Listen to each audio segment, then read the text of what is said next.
Vous savez pourquoi je suis tout le temps énervé dans mes face-cam? Parce que j'assiste à un gâchis depuis 5 ans. Vous savez que Jules César, en 52 avant Jésus-Christ, a conquis la Gaule grâce à une seule chose, la division. La division des tribus gauloises, l'ego des chefs. Pourquoi je vous parle de gâchis? Parce que dès 2017, j'ai annoncé tout ce que nous vivons. Et je le répète, c'est écrit. Ça a construit mon boycott d'ailleurs. Le fait de ne pas se tromper dans un monde corrompu, eh bien ça construit un boycott. Et j'ai vu, telle la vigie du Titanic, si j'ose dire, j'ai crié, j'ai alerté, j'ai dit iceberg, Bilderberg, mais c'est pas des juifs, hein, c'est juste que ça sonne berg, montagne, allemand. Schwab. C'est marrant, ils ont tous des noms qui font peur hein, quand même. Bon. Eh bien, et personne ne m'a écouté. Pourquoi? Je n'avais pas l'uniforme d'une des tribus de la résistance officielle, subventionnée, protégée par le système. Quel est l'état de l'opposition fantoche, fantôme, fictive, aujourd'hui? Ça se résume à... Je ne compte même pas la France Insoumise, parce que pour moi, France Insoumise, c'est des malades mentaux. Mais ils font partie de la pièce de théâtre. Enfin, Mélenchon en tout cas. Ses adhérents ne le savent pas. Le Rassemblement National, PME familiale, de père en fille, qui grattent, hein, chaque élection, ils grattent un petit peu. Et ils font croire à leurs électeurs qu'ils vont gagner. Alors que si on se réfère aux 2 dernières élections, et notamment la dernière, où il y a de gros doutes, en tout cas moi j'en ai, on a bien vu l'agressivité de Marine Le Pen, c'est bien sûr du second degré. Marine Le Pen, qu'est-ce qu'elle voulait? Faire survivre son parti qui était au bord de la faillite.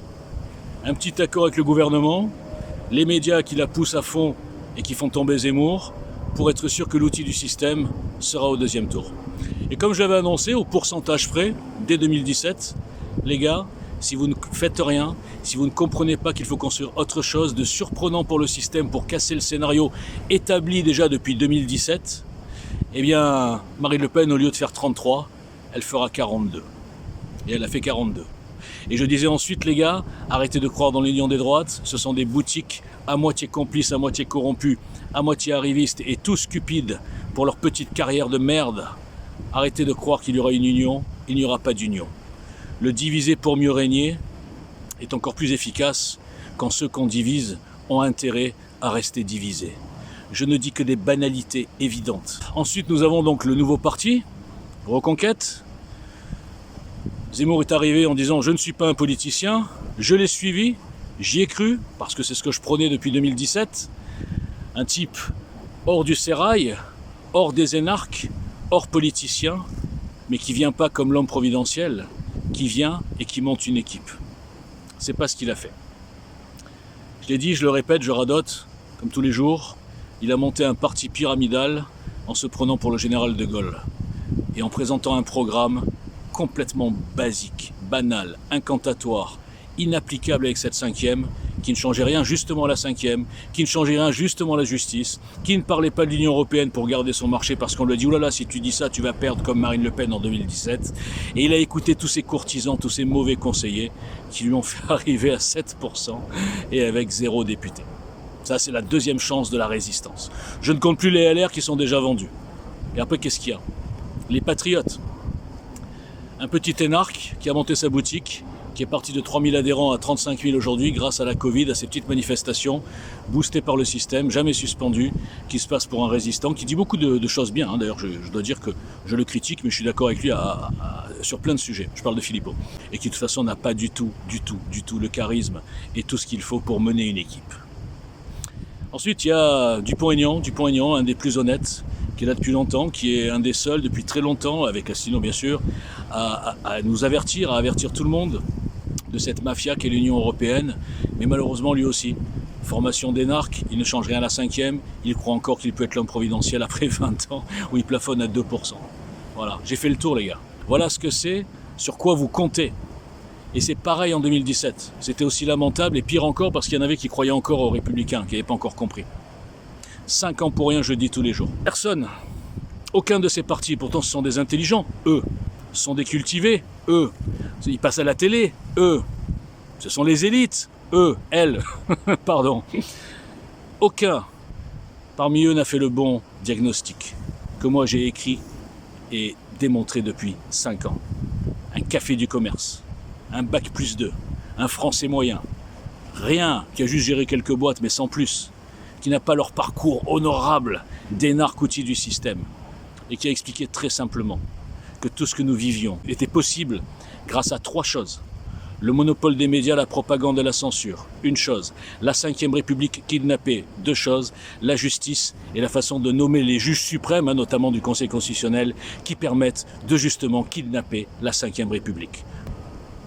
Qu'est-ce qui fait que 70% des Français ne sont au courant de rien? Qu'est-ce qui fait que ces gens ont cru à la Covid? Qu'est-ce qui fait que ces gens n'ont pas compris que sans armée, nous avons été conquis? Que notre président a été placé par des intérêts étrangers et souvent privés? Des psychopathes qui ont pris en main le monde et qui se réunissent à Davos, à Bilderberg, ou je ne sais pas où, pour gérer notre avenir sans jamais nous demander notre avis? Qui a compris que nous étions déjà sous occupation? Qui a compris que tous ces chefs d'État occidentaux étaient placés, étaient des outils, et que les seuls qui étaient vraiment libres, notamment Poutine et Donald Trump, étaient bien sûr combattus et traités de tout pour les faire rentrer dans le moule ou les faire disparaître? Qui a compris tout ça? 30% maximum. Ah, je me fais attaquer par une guêpe. Même les guêpes me boycottent. Dégage, je suis occupé. Qui a compris tout ça?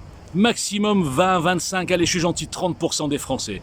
Parce que 70% des Français ne s'informent que chez BFM, Télématin, France 2 et tous ces médias qui sont subventionnés, tenus par des milliardaires, et qui récitent la même soupe, la même légende. Vous croyez vraiment qu'avec une presse normale, avec des journalistes qui ont une paire et qui ont une conscience, vous croyez vraiment qu'on serait à l'Élysée? Il cache tout, même sa vie privée, même son parcours, il cache tout. Il nous a présenté comme le Mozart de la finance, c'est un petit corrompu, psychopathe en plus. Donc si on ne comprend pas que ces 3 choses, ces 3 piliers de la dictature, eh bien ne sont pas combattus, aucun des 3 ne propose une réforme profonde de la 5e République, ni de la justice, ni même des lois pour empêcher ces monopoles, ces subventions et cette presse vendue. Aucun des 3. Alors est-ce qu'ils sont incompétents ou vraiment complices? Des collabos qui s'en foutent parce qu'ils gagnent leur vie avec cette 5e République. Ils ont des subventions. Allez voir leur train de vie. Allez voir leur parti qui déborde d'argent avec les subventions. Les 1,64 € par voix et par an. Ils ont la belle vie. Ils jouent les résistants en notre nom, soi-disant, sur les plateaux télé. Et ils crachent à la gueule des citoyens comme moi, qui ont des idées qui vont largement plus loin qu'eux. Seulement, ils veulent pas. Ils veulent pas qu'on leur prenne leur bout de gâteau. Ils veulent pas que des citoyens montent un mouvement qui les ringardise tous. Donc ils m'ont assassiné. Tous, ils me connaissent. Tous. Ils m'ont croché un mytho en plus. Je vous assure que tous, ils me connaissent. Enfin, ils me connaissent pas personnellement, mais ils savent qu'il y a un fou sur Twitter qui les met par terre et qu'ils ont, grâce à la bêtise de leurs petits soldats militants, eh bien, ce fou a été rendu invisible. Et après, ensuite, vous savez, comme résistance, vous avez la résistance showbiz. Hein? Vous avez toutes les petites chaînes YouTube, les petits chroniqueurs, les petites chaînes genre oui, nous sommes des résistants qui font des revues de presse et qui gagnent leur vie, eux, sur les vues YouTube, sur les dons, sur les adhésions. Alors ça, c'est pas de l'argent public, donc déjà, c'est quand même moins grave. Mais qu'est-ce qu'ils font, ces gens-là, qui se cooptent, qui s'invitent entre eux pour faire les mêmes débats depuis 5 ans? Qu'est-ce qu'ils font? Ils expliquent où on en est. Alors ils éclairent un peu des gens, ça c'est vrai que c'est bien. Mais qu'est-ce qu'ils font concrètement à part gagner leur vie dans ce système? Rien du tout. Ils proposent rien. Vous savez pourquoi? Je l'ai dit 150 fois. Parce qu'ils savent que s'ils proposent quelque chose, ils essaient de monter quelque chose de politique, quelque chose qui apporte des solutions et qui se met dans la bataille pour prendre le pouvoir. Ils deviendraient des cibles. Et leur chaîne YouTube où ils gagnent leur vie, elle serait out comme moi. Et leur compte Twitter où ils font leur promotion pour leur bouquin, ils seraient out comme moi 44 fois. Parce que eux pensent à leur petit cul, eux pensent à leur portefeuille, eux ne pensent pas à la France, ils pensent pas à leurs enfants, ils pensent à leur petite vie de merde. On est des animaux, on ne doit pas penser à nos enfants, nos petits-enfants, on doit se battre que pour notre vie sur Terre. C'est ça que vous voulez? Bref, donc je ferai 4 vidéos. Là, c'est que la première. Vous allez souffrir, les gars. Essayez de regarder jusqu'au bout. Essayez de me dire que je suis fou. Essayez de donner un seul argument. Personne ne répondra. Parce que vous êtes tous des lâches. Comme sur Twitter où 3 personnes osent diffuser quand je parle et je mets des démonstrations implacables. 3 personnes. Alors que j'avais 6 millions de vues avant. Ils sont tous comme des rats. Ils se cachent. Alors eux, c'est pas pour l'argent, c'est pour leurs followers. Comprenez les résistants sur Twitter, ce que c'est? Ils veulent des followers. À retweeter du Zemmour, à retweeter du Jean Messia, l'outil premier du système, à retweeter du Marine Le Pen, à retweeter tous les gens qui vivent du système. Ils n'ont rien compris.